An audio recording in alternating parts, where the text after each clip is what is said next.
राजद के लोग हमारे साथ में जो छल किया है उसको पूरी दुनिया के लोगों का बद्दुआ लग गया और कहां से कहां वो पहुंच गए वो देख रहे हैं। हम तो एमएलए हैं फिर भी नहीं है, फिर भी हमारा कोई फ़र्क नहीं पड़ा, लेकिन उनका फ़र्क पड़ा जिनको ऊंचा कुर्सी में बैठना था। देखिए तौसीफ साहब भी आ गए हैं बैरिस्टर असदुद्दीन ओवैसी साहब के पार्टी में जी। अब ओवैसी साहब का जो फैसला होगा वो सारे लोग मानेंगे जी। हाईकमान जो फैसला करेंगे, अख्तर साहब भी मानेंगे, हाईकमान जो फैसला करेंगे वो तौसीफ साहब भी मानेंगे और हम लोग तो मानते ही हैं। गोपाल अग्रवाल जो बोले हैं तो वो ये नहीं बोले कि सभी लोग बांग्लादेशी और घुसपैठी है। अच्छा, लेकिन एक बात वो बोले हैं जो नाकाबिले बर्दाश्त भी है। एक एमएलए रहने के बाद वो भी सरकार में आकर के ये बात को पटना तक हाईलाइट नहीं करके हम लोग बैठते, हम लोगों को बुलाते, हम लोग बैठ के पंचायती करते कि तुम लोग इस तरह का क्यों कर रहे हो। पॉलिटिकली जो करते आ रहे थे वो कर रहे हैं। रही बात विधायक जब से हटे हैं तो मस्जिद पकड़ लिए हैं, दो मस्जिद बनानी है, एक तकिया शरीफ कटामटा, एक नई बरबट्टा हाट वाली मस्जिद में, और लोगों का खिदमत करते आ रहे हैं। शेर शाहबादी वाली बात जहाँ तक आई, मैं दोनों पक्ष से ये कहूँगा कि इससे आप लोग किसी का भलाई नहीं कर रहे हैं, किसी भी पक्ष का, किसी भी जाति का, किसी भी धर्म का साथ नहीं दे रहे हैं, आप सबका पैर खींच रहे हैं गिराने के लिए। इसलिए दोनों पक्ष से या जो भी आदमी इस तरह की बात को आगे बढ़ाने का कोशिश करते हैं, दिलजोई एक पक्ष के साथ में रखने का काम करते हैं, वो बंद कर दे, सारा मामला ठंडा हो जाएगा। दोनों पक्ष से मेरा मुद्दबाना गुजारिश है कि वो लोग खामोश हो जाए, इंशाअल्लाह मामला शांत रहेगा। लेकिन सवाल ये भी है ना कि शेरशाहवादी समाज की तरफ से तो कोई कदम उठाया नहीं जा रहा है। अब तो विधायक गोपाल कुमार अग्रवाल साहब लिखित तौर पर दे दिए हैं कि ये लोग घुसपैठी हैं, बांग्लादेशी हैं। नहीं, ये अगर लिख के दिए हैं कि ये लोग बांग्लादेशी घुसपैठी हैं, उसमें दो बात आती है। इसी बात को जो आदमी गोपाल अग्रवाल जी का अगेंस्ट में है उसको वो दूसरा तरह से हम लोगों को समझाते हैं। उसका कहना यह है कि भाई गोपाल अग्रवाल जो बोले हैं तो वो ये नहीं बोले कि सभी लोग बांग्लादेशी और घुसपैठी है। अच्छा, लेकिन एक बात वो बोले हैं जो नाकाबिले बर्दाश्त भी है। एक एमएलए रहने के बाद वो भी सरकार में आकर के ये बात को पटना तक हाईलाइट नहीं करके हम लोग बैठते, हम लोगों को बुलाते, हम लोग बैठ के पंचायती करते कि तुम लोग इस तरह का क्यों कर रहे हो।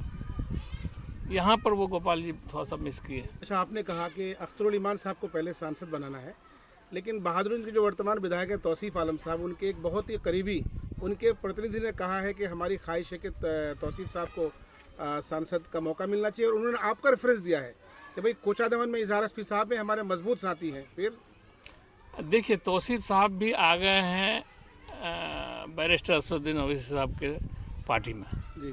अब ओवैसी साहब का जो फैसला होगा वो सारे लोग मानेंगे जी। हाईकमान जो फैसला करेंगे, अख्तर साहब भी मानेंगे, हाईकमान जो फैसला करेंगे वो तौसीफ साहब भी मानेंगे और हम लोग तो मानते ही हैं। इजहार अस्फी साहब आधिकारिक तौर पर अभी कहाँ हैं, राजद या एमआईएम? हमने कम से कम राजद में तो नहीं है। अच्छा, कम से कम राजद में हम नहीं है, चूँकि राजद के लोग हमारे साथ में जो छल किया है उसको पूरी दुनिया के लोगों का बद्दुआ लग गया और कहां से कहां वो पहुंच गए वो देख रहे हैं। हम तो एमएलए हैं फिर भी नहीं है, फिर भी हमारा कोई फ़र्क नहीं पड़ा, लेकिन उनका फ़र्क पड़ा जिनको ऊंचा कुर्सी में बैठना था। हम उम्मीद करते हैं कि वो आने वाला 30 साल तक अभी कोई ऊंचा कुर्सी का ख्वाब नहीं देखे। एक नई पार्टी आई है कॉकरोच जनता पार्टी, 4 दिन के अंदर 22 मिलियन फॉलोअर्स हो गए उसके। देखिए बहुत अच्छी बात है, वो पार्टी नहीं है, पार्टी तो हम लोग बनाएंगे।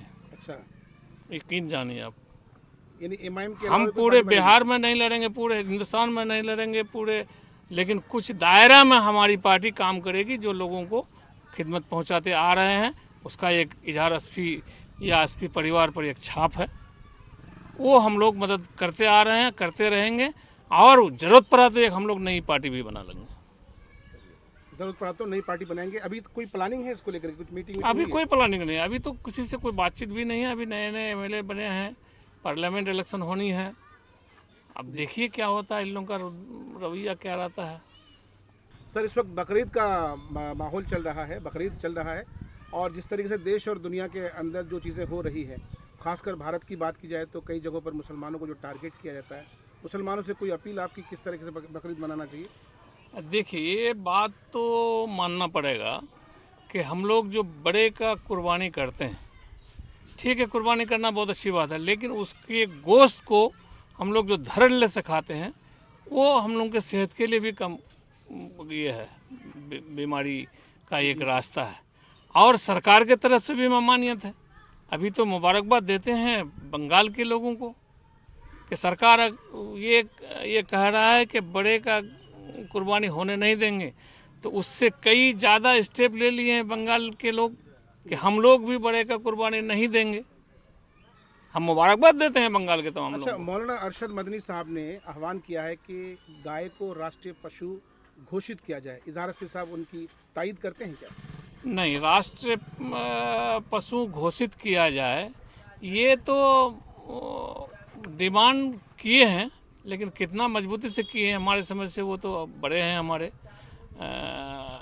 ये बात कितना मजबूती से की है हम नहीं जानते हैं। एक और अहम सवाल है सर, आखिरी सवाल है। इन दिनों सोशल मीडिया में लोग जो है मर्यादा लांघ जा रहे हैं, है ना, कुछ से कुछ कह दे रहे हैं, गाली गलौज कर दे रहे हैं, क्या कहिएगा इस मामले को लेकर? कोई सबक आमोज? सबक आमोज क्या, सबक आमोज अगर वो लेना चाहते हैं, देखना चाहते हैं, तो सीधा सीधे हमारे लोगों से देख ले, हमारे लोगों को देख ले। कहीं पर हमारे लोग आज तक बदतमीजी नहीं की है पिछले 30 साल, 40 साल, 20 साल, 15 साल, 5 साल, और एमएलए बने उस पर भी, और एमएलए अभी नहीं है तो भी हमारे लोग संजीदगी के साथ लोगों के साथ बात करते हैं, अपना बिहेव को खोए नहीं हैं। एसपी परिवार का जो चलने का जो तरीका है उस पर हमारे तमाम लोग, यहाँ तक कि हमारे जो 12-13 हज़ार वॉलंटियर हैं, वर्कर हैं, वो लोगों के पास भी वही देखिएगा कि इंसान के तरह से बात करते हैं। इजहार एसपी में जो खूबी है वो खूबी अपने आप में जाहिर करके अपने लोगों से दुख दर्द बांटने का काम करते हैं। आपने